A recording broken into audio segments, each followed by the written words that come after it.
Hi, எல்லாரும் எப்படி இருக்கீங்க? நல்லா இருக்கீங்களா? நானும் ரொம்ப நல்லா இருக்கேன். இன்னைக்கு நம்ம சேனல்ல பார்த்தீங்கன்னா, தேங்காயே இல்லாம 5 நிமிஷத்துல சூப்பரான ஒரு வெங்காய வெள்ளை குருமா எப்படி செய்யறதுன்னு பார்க்கலாம்.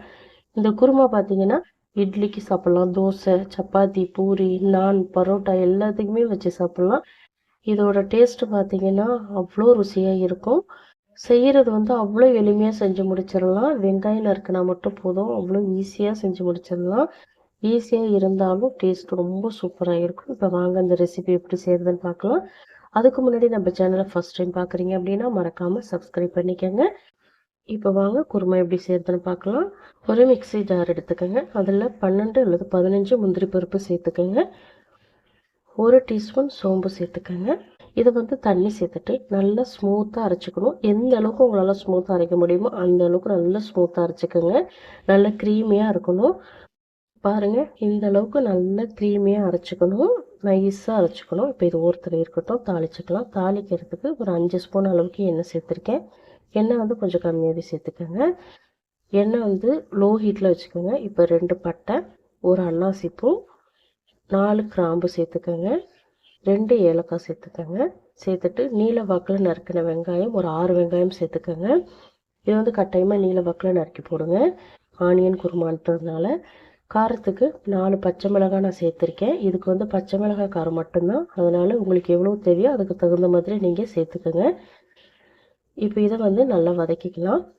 ரொம்ப வதக்கிடக்கூடாது. வெங்காயம் கொஞ்சம் கூட கலர் மாறக்கூடாது. இந்த கண்ணாடி பதம்னு சொல்லுவாங்க பாருங்கள், அந்த பக்குவத்துக்கு நீங்கள் வதக்கிக்கணும். அதனால் லோ அல்லது மீடியம் ஃப்ளேமில் வச்சுட்டு வதக்கிக்கோங்க.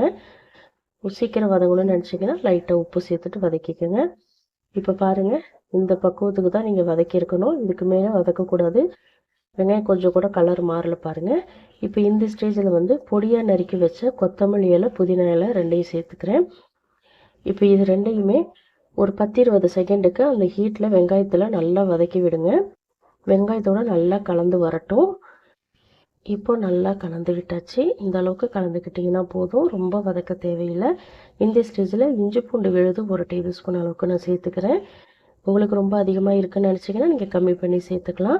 இதையும் ஒரு தடவை நல்லா கலந்து விட்டுக்கோங்க. லோ ஃப்ளேமில் வச்சுட்டு ஒரு நிமிஷத்துக்கு வதக்கி விட்டுக்கோங்க. அந்த இஞ்சி பூண்டோட பச்சை வாசனையெல்லாம் போகட்டும். இப்போ பார்த்தீங்கன்னா இஞ்சி பூண்டோட பச்சை வாசனையெல்லாம் சூப்பராக போயிடுச்சு. இந்த ஸ்டேஜில் பார்த்தீங்கன்னா ஒரே ஒரு தக்காளி பழம் சேர்த்துக்கலாம். தக்காளி பழம் சேர்த்ததுக்கப்புறம் ரொம்ப வதக்கி விடாதீங்க. வெங்காயத்தோடு கலந்து விட்டால் மட்டும் போதும்.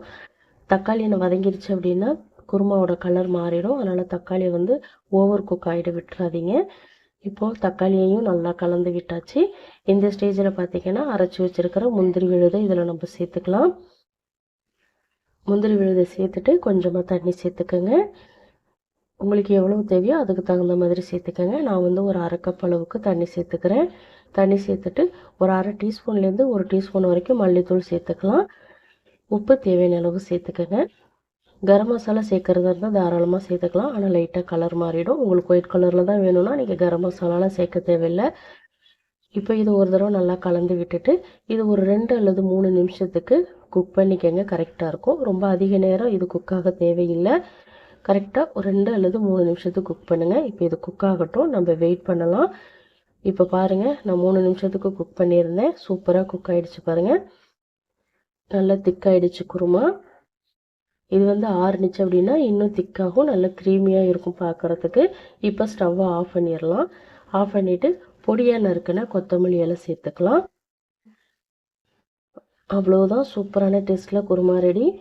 சிம்பிளாக இருந்தாலும் டேஸ்ட் அப்படி இருக்கும். கண்டிப்பாக உங்கள் வீட்டில் ட்ரை பண்ணி பாருங்கள். ட்ரை பண்ணி பார்த்துட்டு மறக்காமல் உங்கள் ஃபீட்பேக்கை எனக்கு கமெண்ட்டில் சொல்லுங்கள். நம்ம சேனலில் நிறைய ரெசிபிஸ் அப்லோட் பண்ணியிருக்கேன். டிஃபன் ரெசிபியாக இருக்கட்டும், குருமா ரெசிபியாக இருக்கட்டும், கண்டிப்பாக போய் செக் பண்ணி பாருங்கள். ரொம்ப சூப்பராக இருக்கும். இந்த ரெசிபி பிடிச்சிருந்தால் லைக் பண்ணுங்கள். உங்கள் ஃப்ரெண்ட்ஸ் அண்ட் ஃபேமிலி மெம்பர்ஸ் எல்லாருக்குமே நிறைய ஷேர் பண்ணிவிடுங்க. இது போல் இன்ட்ரெஸ்டிங்கான ரெசிபிஸ் தெரிஞ்சுக்க மறக்காமல் அனிதா டேஸ்ட் கார்னர் தமிழ் சேனலை சப்ஸ்கிரைப் பண்ணிக்கோங்க. தேங்க்ஸ் ஃபார் வாட்சிங் ஃப்ரெண்ட்ஸ். நாளைக்கு இன்னொரு ரெசிபிஸோடு சந்திக்கிறேன். பாய்.